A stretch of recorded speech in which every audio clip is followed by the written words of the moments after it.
बात करनी है अर्थव्यवस्था की, पैसे की, जेब की। पटियाल भारत की बढ़ती अर्थव्यवस्था का परीक्षण करेगा। कुछ रोज पहले मैंने आपको बता दिया था इंडिया और भारत की दूरियां घट रही हैं। अब आप कहेंगे इंडिया और भारत क्या है, यानी ग्रामीण और शहरी भारत की केवल 5% ही गरीब बचे हैं। अब घटती गरीबी के बीच बढ़ती अर्थव्यवस्था की नई पिक्चर रिलीज हुई है। जीडीपी यानी ग्रॉस डोमेस्टिक प्रोडक्शन की ग्रोथ रेट में कितनी बढ़त हुई है। जो आंकड़े आए हैं उन्हें साधारण भाषा में आपको समझाने की कोशिश करता हूं। वित्त वर्ष 2023-24 की तीसरी तिमाही यानी अक्टूबर दिसंबर में जीडीपी ग्रोथ बढ़कर 8.4% पहुंच गई है। जीडीपी की सेहत सुधर तो रही है, लेकिन खेती की तबीयत बिगड़ रही है। भारत में कृषि कितनी सीरियस है, इसका मीटर नापो। उससे पहले जीडीपी के सेहतमंद होने के आंकड़े आपको विस्तार से दिखा देता हूं।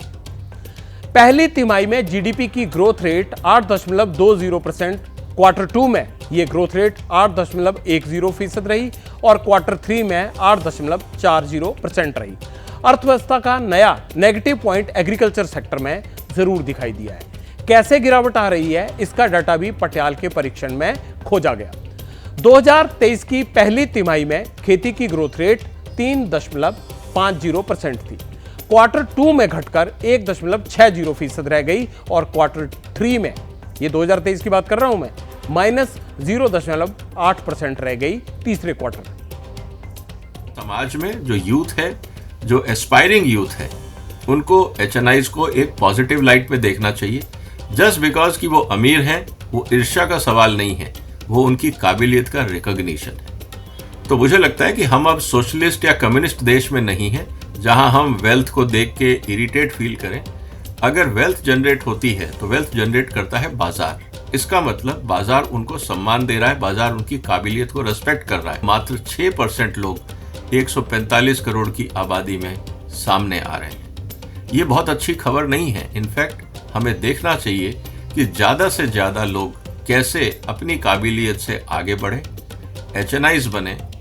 अपनी लाइफ तो वो इंप्रूव करेंगे ही, समाज के लिए भी रोल मॉडल बनेंगे, और जब वो इतना कमाएंगे तो निश्चित रूप से सरकार को टैक्स भी देंगे। तो इसमें कुछ भी नेगेटिव नहीं है, इसको पॉजिटिव वे में देखना चाहिए। चलिए, अब पटियाल देश में बढ़ती अमीरी और घटती गरीबी का एक और परीक्षण करेगा। नाथ सबसे इंटरनेट की बात आपने सुनी होगी। तो हुआ यूं है कि एक कंपनी है नाइट फ्रैंक, उसने एक सर्वे किया है। बताया है कि देश में अल्ट्रा रिच की संख्या में 6% तक बढ़ोतरी हो गई है। अल्ट्रा रिच वो लोग होते हैं जिनकी कमाई 300 करोड़ रुपए सालाना है। इन्हें अंग्रेजी में अल्ट्रा हाई नेटवर्थ इंडिविजुअल्स के नाम से जाना जाता है। ये बाजार की आंखों का एप्पल होते हैं, सेब होते हैं। आपकी निगाहें पे भी इन सब पर टिकी रहती हैं। जानना चाहते हैं कि भाई कौन कितना अमीर हो गया। बाजार की चमक इन्हीं की खरीदारी से आती है। यहां गरीबों की बात ना करो तो अमीरों का मजा ही नहीं आता। कुछ ही दिनों पहले एक डाटा आया था, देश में गरीब घटकर सिर्फ 5% रह गए हैं।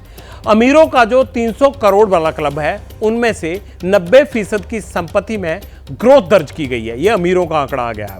63% अल्ट्रा रिच की संपत्ति 10% की दर से बढ़ी है। भारत में 300 प्लस करोड़ क्लब की संख्या कितनी है, ये भी आपको बता देते हैं। 2022 में 12,495 थी, 2023 में 13,263 हो गई और 2028 तक इसमें 20,000 तक जाने की संभावना है। यह रईसी बड़ी गति से बढ़ रही है। इसका एक छोटा सा नमूना और आपको दिखा देते हैं। तुर्की में ये कितना है, 9.7, अमेरिका में कितना है, 7.9, इंडिया में कितना है, 6.1 और साउथ कोरिया में 5.6। ये तो हो गई रईसों की बात। अब उनको जो क्रीमी लेयर में आते हैं, उन रईसों को दिखाते हैं आपको कि क्रीमी लेयर वाले कौन से हैं। और आरक्षण वाली क्रीमी लेयर से कंफ्यूजन बिल्कुल मत कीजिएगा। कंफ्यूजन की वजह यह है कि दोनों की रईसी का बेंचमार्क 8 लाख रुपए की सालाना कमाई है।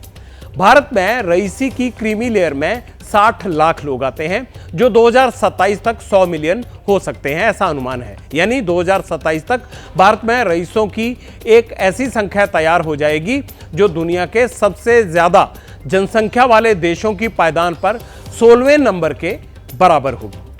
यह समझ आ गया आपको?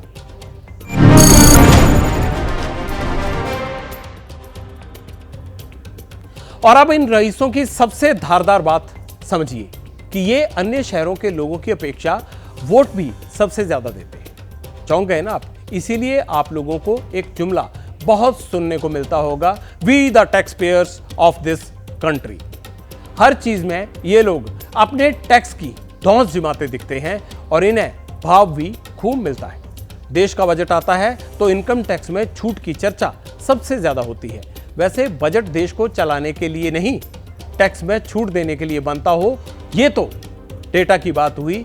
लेकिन अब पटियाल पर्सनल टॉक भी सुन लो, क्या कहना चाहता है पटियाल उसमें। 5-8% के इमोशन पर बाजार चले तो अच्छी बात है, लेकिन नेता और सरकार चलाने के लिए ये देश को 90% लोगों के साथ अन्याय होगा अगर ऐसा हो जाएगा तो, क्योंकि पब्लिक इंटरेस्ट में ये नहीं है। जैसे ही घड़ी का काटा दोपहर 2:30 पे आए, बबीता जी का दिल सास बहू साजिश के लिए मचल जाए। और ये है इनकी बहू, पूरे दिन ऑफिस की टेंशन हो जाए गॉन जब ये करें अपना फेवरेट शो फ्री टाइम पे ऑन। इनकी तरह आप भी देखिए अपना फेवरेट शो अपने टाइम पर और डाउनलोड कीजिए एबीपी लाइव ऐप अपने स्मार्ट टीवी पर।